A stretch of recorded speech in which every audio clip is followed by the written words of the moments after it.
Centennial still family ties. When Patty's children came back from their father's, Ted went to his apartment for the first time in 3 days. The nights he had just spent with her felt like a tidal wave, and he had been washed up on the shore. He looked like he had been on a 3 week drunk when he finally got home. He was grateful that none of his roommates he was grateful that none of his roommates were in. He hadn't been to school in 3 days. Patty had promised to give him an A in her class no matter what he did, but that didn't feel right to him. He had to get back to school. She had finally gone back to work that afternoon. She called him an hour after he got home. He was lying with his eyes closed on his bed. I can't stand it. I have to see you. Patty's voice sounded ragged on the phone, and he smiled, thinking of her. We may have to go everywhere like Simon's twins. The day before, he had actually carried her to her kitchen. Still deeply plugged into her, he fed her grapes and strawberries, sat her on the kitchen counter, and finished it there. There was nothing they hadn't tried in the past 3 days. Thanks to Patty, his sexual education was now complete. Or maybe it was just beginning. Can I come over? She sounded desperate. Where are the kids? He always worried about them.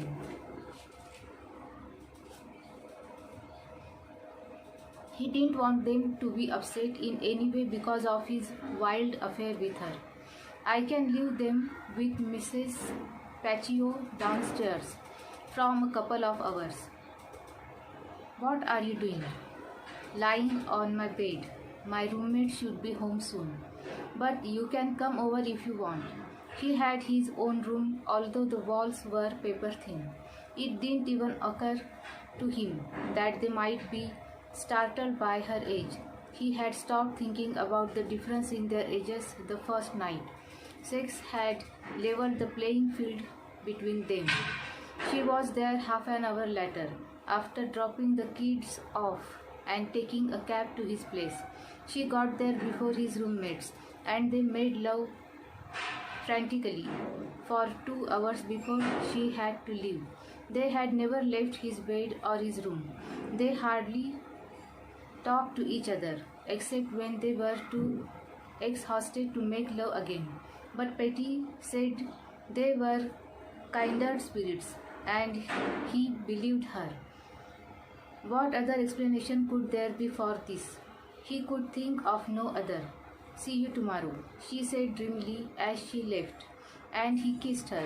He was so exhausted that 5 minutes later he was sound asleep, and he never got to all the studying he had to do and had promised himself he would do that night.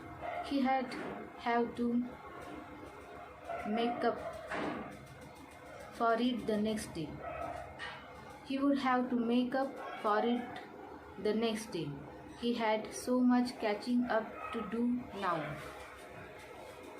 Ted caught up on some of his work for the next 2 days, and they were both miserable. But she had papers to correct too. She wanted to come over for a couple of hours, and he wouldn't let her.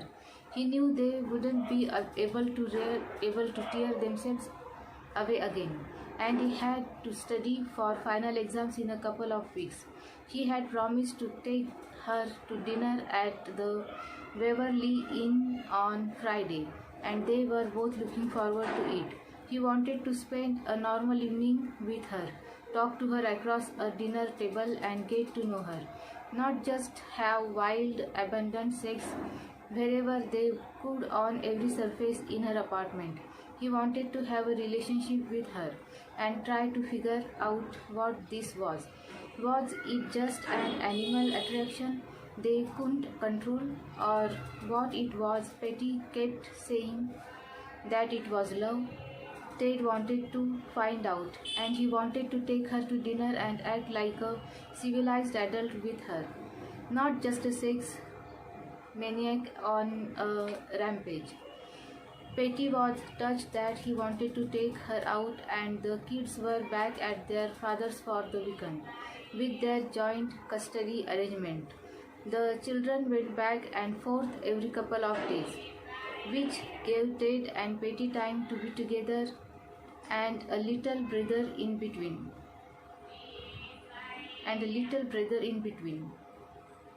Their dinner at the Beverly Inn started out perfectly, with a nice table and a good dinner. Ted ordered wine for them. He was showing off a little and wanted to demonstrate how sophisticated he was, but Petty didn't care. She never took her eyes off him all evening, and they were both itching to go